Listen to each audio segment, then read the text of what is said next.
2026년 1월 4일, 우리는 한 흥미로운 사건에 대해 이야기해봅니다. 2003년 테슬라 창업 이후 단 한 번도 광고에 돈을 쓰지 않겠다는 원칙을 고수해 온 일론 머스크. 20년 넘게 지켜온 이 철칙을 스스로 깨고 대한민국 축구선수 한 명을 위해 전용기까지 띄웠다는 전례 없는 사건입니다. 일론 머스크가 왜 손흥민 선수에게 이토록 빠져들었을까요? 자료를 통해 그 핵심을 파헤쳐보면 단순히 유명 스포츠 스타를 광고 모델로 썼다는 것을 넘어 테슬라라는 거대 기술 기업의 철학이 바뀌는 중대한 신호탄일 수 있습니다. 이는 더 나아가 기술과 인간의 관계에 대한 새로운 질문을 던지는 상징적인 사건으로 분석됩니다. 그 의미를 하나씩 짚어보겠습니다. 사건의 시작은 일론 머스크의 전용기가 LA 공항에 내려 그가 직접 손흥민 선수를 텍사스 기가 팩토리로 안내한 장면입니다. 이 장면 하나만으로 미국 경제계가 완전히 충격에 빠졌다고 합니다. 자료에 따르면 오타니 쇼헤이나 르브론 제임스조차 이런 식의 개인적인 초대는 받은 적이 없다고 하니 상상 이상의 대우였음을 알 수 있습니다. 머스크가 테슬라의 심장인 기가팩토리로 직접 안내했다는 것은 손흥민 선수를 단순한 광고 모델이 아니라 사업 파트너, 그 이상의 존재로 본다는 강력한 상징적인 행동입니다. 현장 목격자들은 일론 머스크가 누군가를 그렇게 존경심 가득한 눈빛으로 쳐다보는 걸 처음 봤다고 전했습니다. 이러한 감성적인 묘사 외에 머스크의 진심을 확인할 확실한 증거는 바로 그가 20년 넘게 지켜온 원칙, 즉 광고에 돈을 쓸 바엔 R&D에 투자한다는 대원칙을 스스로 깼다는 사실입니다. 이는 단순히 마음이 바뀐 정도가 아니라 자기 신념 체계를 바꿀 만큼 손흥민이라는 존재가 테슬라의 미래에 반드시 필요하다고 판단했다는 뜻입니다. 자료의 한 분석가는 이를 테슬라의 제2의 창업 선언이라고까지 표현할 정도로 무게가 실린 만남이었습니다. 그렇다면 왜 하필 손흥민 선수였을까요? 첫 번째 이유는 2026년 당시 손흥민 선수의 압도적인 퍼포먼스였습니다. 미국 MLS 리그에서 득점왕, 도움왕, MVP를 동시에 노리며 리그를 지배하는 시즌을 보내고 있었고 미국 대륙 전체가 손이 열풍에 휩싸여 있었습니다. 그러나 머스크가 주목한 것은 단순히 많은 골을 넣는다는 사실이 아니었습니다. 테슬라 내부 관계자의 증언에 따르면 손흥민 선수의 경기 하이라이트를 본 머스크는 이건 축구가 아니야, 정밀 기계공학이다 라고 외쳤다고 합니다. 이는 단순한 비유를 내넘어 머스크가 꿈꾸는 차세대 자율주행 기술의 완벽한 실사판을 손흥민 선수의 플레이에서 본 것입니다. 테슬라 AI는 초당 수만 개의 가능한 미래 경로를 예측하고 그중 최적의 경로를 선택해 실행하는데 머스크의 눈에는 손흥민 선수가 경기장에서 똑같은 일을 하고 있었던 것입니다. 즉, 그라운드 위 수많은 변수를 실시간으로 계산하여 최적의 해답을 찾아내는 능력을 본 것이죠. 특히 머스크가 감탄한 것은 골 장면 자체가 아니라 골이 터지기 전 10초 동안의 오프 더 볼 움직임이었다고 합니다. 수비수 대여섯 명의 움직임, 속도, 골키퍼 위치, 심지어 공이 회전까지 이 모든 데이터를 순식간에 처리하여 단 한 번의 슈팅이 가능한 1인치 공간을 스스로 만들어내는 과정. 이것이 바로 머스크가 살아있는 알고리즘이라고 표현한 부분의 실체였습니다. 인간의 몸으로 구현된 가장 완벽한 연산 능력에 매료된 것입니다. 엔지니어의 눈으로 스포츠를 완전히 재해석한 셈입니다. 이어서 자료들은 오타니 쇼헤이 선수와 손흥민 선수를 비교하고 있습니다. 두 위대한 선수를 나란히 놓기보다 그 상징성을 비교 분석하는 데 의도가 있습니다.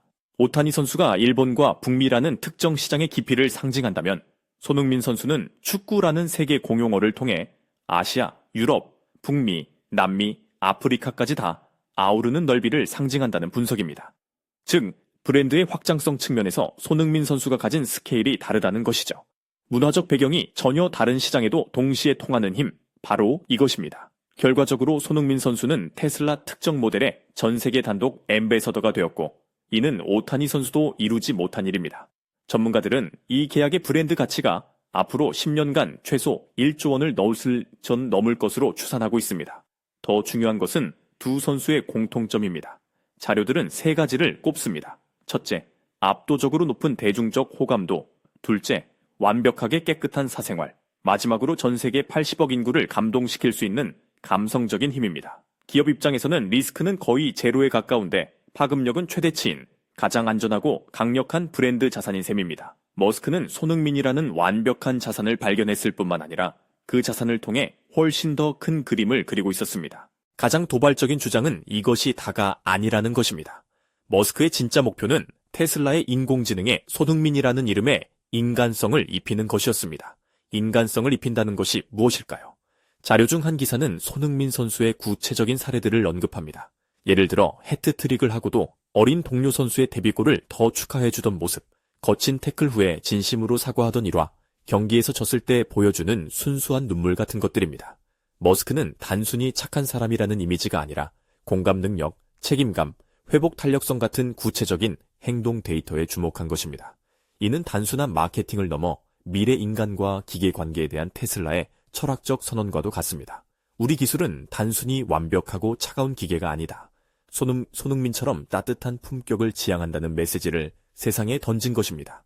차가운 기술의 정점에 선 기업이 역설적으로 가장 인간적인 얼굴을 통해 미래 비전을 제시하려는 시도로 볼 수 있습니다. 물론 일부 사설에서는 냉소적인 시각을 제기하기도 했습니다. 과연 손흥민 선수의 인간성에 대한 존중일까? 아니면 대중이 아직 두려워하는 AI 기술에 인간의 얼굴을 씌워 거부감을 없애려는 일종의 휴먼 워싱 전략은 아닐까 하는 지적입니다.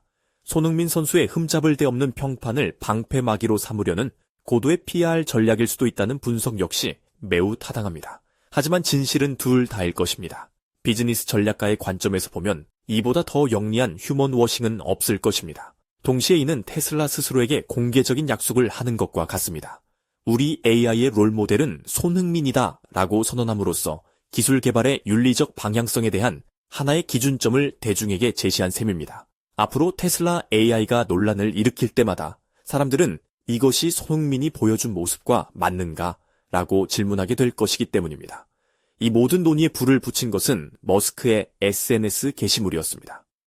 손흥민은 지구상에서 가장 완벽한 하드웨어 신체와 소프트웨어 인성을 가진 인간이다라는 한 문장이 단 10분 만에 구글 트래픽을 폭발시켰습니다. 수천억 원짜리 광고 캠페인보다 훨씬 강력한 효과를 낸 이 한 문장은 스포츠와 기술, 인간성과 인공지능이라는 전혀 다른 영역의 개념들이 손흥민이라는 이름 아래 하나로 융합되는 역사적인 순간을 만들어냈습니다. 오늘 살펴본 자료들을 정리해보면 이번 사건은 단순히 한 기업이 광고 모델을 바꾼 것을 넘어선 일입니다.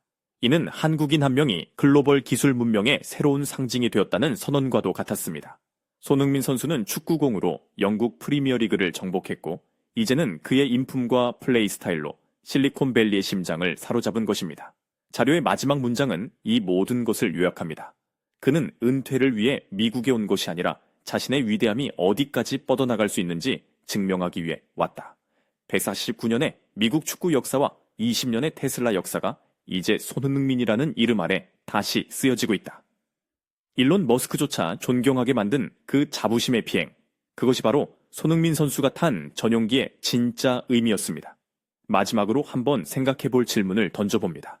한 개인의 인품과 평판이 인공지능이라는 가장 강력한 기술의 얼굴이 된 것처럼 인간과 기계의 이런 새로운 결합이 만들어낼 미래는 과연 어떤 모습일까요? 우리가 어떤 기계를 그 기계의 얼굴이 된 한 인간의 기준으로 판단하기 시작할 때 거기에는 어떤 희망적인 가능성이 열릴까요? 또 반대로 우리는 어떤 점을 경계해야 할까요?